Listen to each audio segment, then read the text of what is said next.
Hi everyone, welcome back to my channel. Welcome to today's video, which is going to be the mid-year freakout tag. I wasn't going to film this video at first because I felt like I was a little too late to hop on this trend, but I've still been seeing people do this tag and post up their video over the past week or so. So I'm going to hop on it while I still can and get this video up ASAP. I love watching these videos and I feel like I get lots of great book recs just hearing people talk about their favorites that they've read so far. It's a good way to know which books to read and which ones to avoid, and it's just fun to reflect now that we're at the halfway point in the year. I read 52 books so far this year and my goal for 2022 was to read 100 books, so I feel like 52 is a good place to be. We're a little over halfway through 2022 and I'm a little over halfway to 100 books. So let's talk about my favorites and my least favorites. I'm going to put all the questions for this tag in the description box below.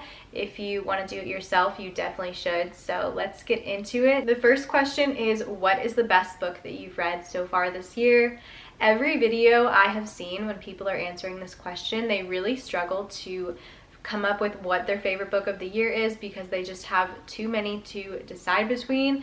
But I'm actually the exact opposite. This question is probably the easiest of the whole tag for me, and if you've watched any of my videos or follow me on social media, you probably already know what I'm going to say. You're probably so sick of hearing me talk about this book nonstop, but I am just obsessed, and that is none other than Normal People by Miss Sally Rooney. I know this book is kind of divisive. You either love it or you hate it, but I absolutely love this book. This book has a very special place in my heart.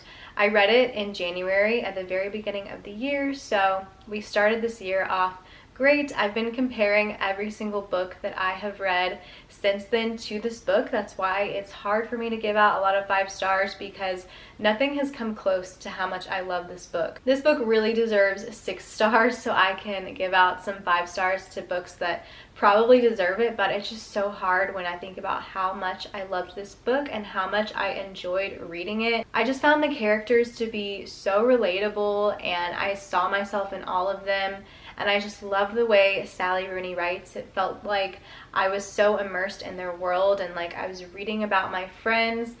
I just can't put into words how much I love this book. I also love the Hulu adaptation of this book so much. I think they did an incredible job. They stuck so truly to the story and it was incredible just to watch it come to life, everything that I was picturing when I was reading. I think they did a beautiful job.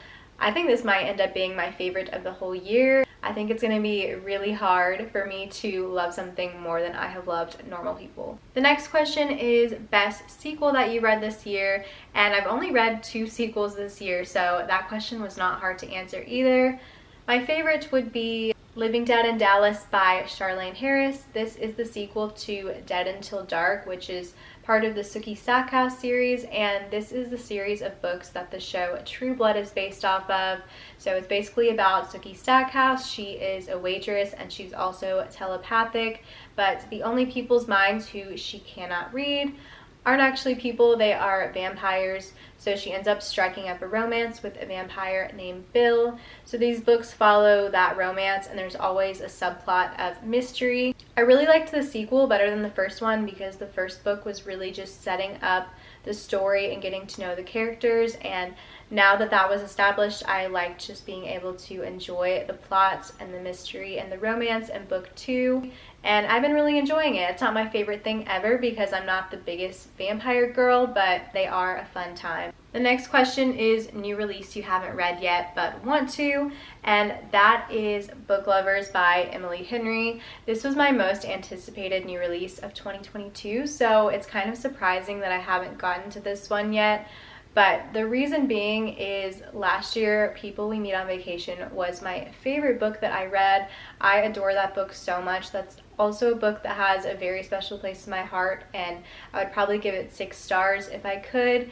But then I read Beach Read in April, and it kind of took me down a peg in terms of my excitement for this book because I just didn't love it nearly as much as People We Meet on Vacation. I still really liked it. I gave it 4.25 stars, but it just wasn't nearly as good to me, so it made me a little less excited for this book, but I still am really hopeful that I will like it more than Beach Read. Probably not as much as People We Meet on Vacation, but I'm just waiting for the perfect moment to read this so that I can fully enjoy it, probably sometime this summer, because I feel like it's a good one to read in the summertime.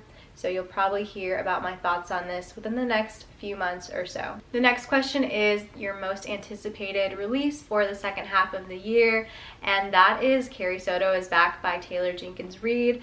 I just finished Malibu Rising a couple weeks ago, and I really liked it. Out of all of the Taylor Jenkins Reid books that I've read, I probably connected with the characters the most in Malibu Rising, and this is where we're introduced to Carrie Soto. So I kind of have high hopes for Carrie Soto is Back. I also really like that she's a tennis player and then it takes place in that world. I have a lot of tennis players in my family. I'm just very familiar with the tennis world, so I feel like there's a good chance I'll really connect to these characters as well.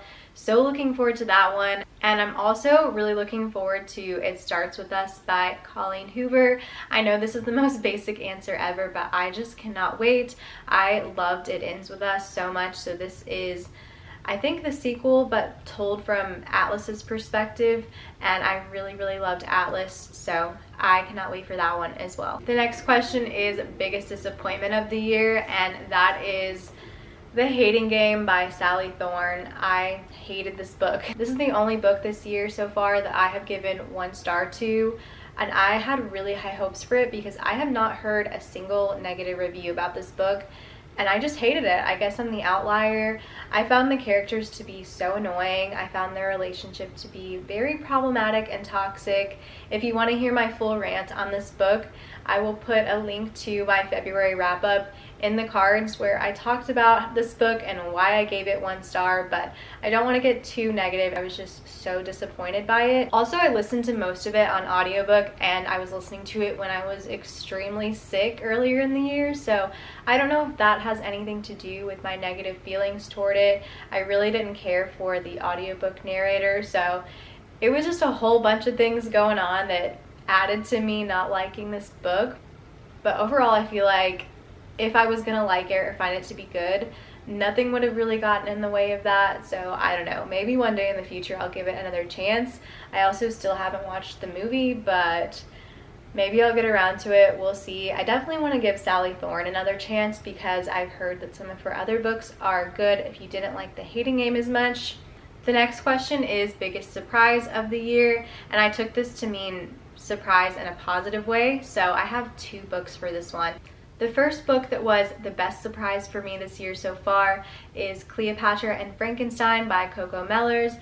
This was a surprise to me because it was a debut novel by a debut author, so this wasn't even on my radar until a few months after it came out, and I started hearing all this praise for this book. All the trendy Instagram girlies were posting about it, and sometimes I question if they're posting about it because the book was actually good or just because the book is very aesthetic and pretty. But I was really drawn into the title and the cover and the premise of the book. It's about Cleo and Frank. It's an age gap romance, but we're also viewing their romance through the eyes of many of their friends, and it was so beautifully done. And now I cannot wait to see what Coco Mellors does next. I think it's going to be very hard for her to top that book because it was just incredible, but if that was just her debut, I can't imagine what else she has in store for us, and I cannot wait. I hope she writes so many more incredible books. The next book that was a really good surprise for me was The Summer I Turned Pretty by Jenny Han. Fully did not expect to love this book as much as I did. I gave this book 4.5 stars, and I thought it was going to be way too childish, a corny little YA romance, but I was fully invested in these characters and their story, and I just thought it was so fun. It's definitely light and fluffy, but in the best way possible. I feel like it was such a great escape. It brought back so many memories of like high school summer crushes, and I just felt so nostalgic while reading it. And now I'm fully into the show, and I picked up the second book this week in the series, so I cannot wait to read that. And I also really want to read All the Boys I've Loved Before by her, so just fully love this one. It was such a nice surprise. This is such a great pool read or beach read. I read it in 2 sittings, and yeah, like I said, I can't wait to finish out the series. The next question is new favorite author, and this can be new to you or a debut author. So I'm going to give 2 answers for this one. For author that is new to me, that is Miss Sally Rooney, the Queen. I feel like I would enjoy reading absolutely anything she writes, whether that be her to-do list, her diary, or any novel she's put out. I am just obsessed with her writing style, and I know it's not for everyone. She doesn't use quotation marks. To me, she makes the most mundane of things sound really cool and really interesting, but she doesn't use flowery language, so I don't know how she does it, because I like flowery language, but something about her writing style, I just get so immersed in it, and when I close the book, I feel like I'm still in her world, and her characters feel like my friends. They feel like myself. I just relate to everything she's written so far that I've read so much, and I just love her. After I read Normal People, I watched like hours worth of interviews with her, and that's something I never do. Like, I'm not interested in hearing an author being interviewed unless I really love their work, and I just loved everything she had to say. Somehow she just makes everything seem cool and realistic and relatable, and I just truly love her. I hope she has a 4th book in the works coming out soon, because I need one. And for my new favorite debut author, that would be Coco Mellors. Like I said, I loved Cleopatra and Frankenstein, and I cannot believe that that was her debut novel. I cannot wait to see what she writes next. I have my eye on her, and she is on my radar. I am on the lookout for whatever she's going to put out next, because I cannot wait to read it. I feel like it's going to be incredible. If that was her debut, I'm so looking forward to whatever she has planned to write next. Her writing style is very similar in tone to Sally Rooney, maybe a little bit more flowery, pretty language, which I really appreciate, but still very realistic and relatable, and she makes simple things sound really cool. Next is newest fictional crush, and I really had to think about this one because, I don't know, I feel like I like book boys in the moment, but then afterwards I'm not really thinking about them too much. But the one that's probably stuck with me the most is Connell Waldron from Normal People, and I feel like that's so surprising to a lot of people, because in the beginning of the book he is a dick and he is terrible at communicating, but I feel like he really does change and grow up, and his character development is just relatable. He goes through such real life things, and I related to him so much as a character, and I truly loved him. I feel like he would do anything for Marianne, and it might also have a little bit to do with the fact that Paul Mescal plays him in the series, and I'm just obsessed. But yeah, Connell Waldron. Next question is new favorite character, which was also a hard one for me to answer, because again, I feel like I like characters in the moment, but there's not too many that really stick with me. But I think for this one, I'm going to say Atlas from It Ends With Us. He's just so very sweet, and he would do anything for Lily. And I just really love seeing how he came from nothing, but he made the best of his situation, and he always stayed positive, and he just seems like he has a heart of gold. So pure, so sweet, and I can't wait to read It Starts With Us from his perspective. Next is book that made you cry. I've had many books this year make me tear up, but there is one that made me sob and boohoo cry in my bed, and it took me a little while to recover, and that is Brightside by Kim Holden. And I actually didn't care for this book. I gave this book 2 stars, but it still was very sad, and I thought the ending was like beautifully tragic. I went into it knowing that it was going to be sad, but I ended up not really enjoying the characters. The main character was just way too sunshiny, cotton candy personality for me, and it came off as annoying. But so many people love this book and connect to the characters so much. So if you connect to the characters, I can't imagine how sad the ending is going to be for you, because I didn't even really care about the characters of the story, and I found it to be so sad, and I was literally sobbing using like a whole box of tissues when that ending hit. It was so sad. So this is definitely the book that made me cry the hardest this year. Next is a book that made you happy, and I'm going to mention a book that I've already talked about before. This Summer I Turned Pretty by Jenny Han.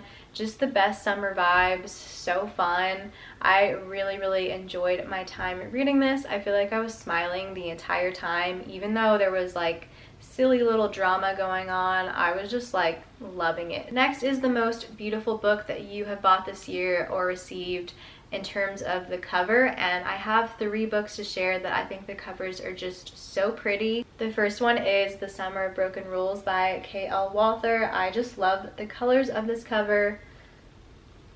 So pretty and summery. Next, I have to talk about it one more time. The Summer I Turned Pretty by Jenny Han. The cover is so pretty. I just love this like mint jade green color and the shells. I think I just love a very summery cover.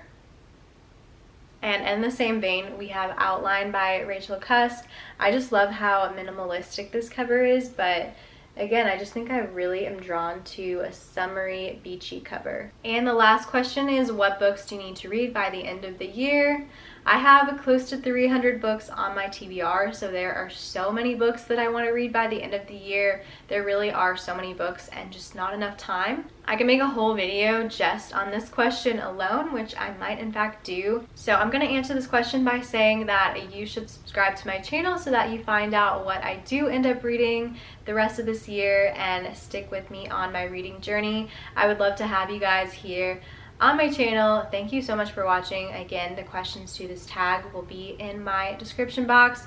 You should definitely do it. I hope you enjoyed watching this video. If you did, don't forget to give me a big thumbs up, comment, share, subscribe, all that good stuff. Thanks again for watching, and I will see you guys very soon in my next video. Bye!